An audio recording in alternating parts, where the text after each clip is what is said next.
হয়তো আমি তোমার যোগ্য হতে পারিনি। তবু হৃদয়ের গভীর থেকে একটা কথা বলে যেতে চাই। সাবধানে থেকো। অবশ্যই যারা সত্যিই তোমার যোগ্য তারা যেন তোমাকে চিনতে শেখে।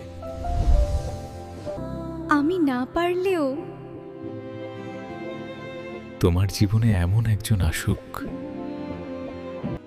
যে তোমার নীরবতাও বোঝে, তোমার সম্মানকে আগলে রাখে, আর প্রতিদিন প্রমাণ করে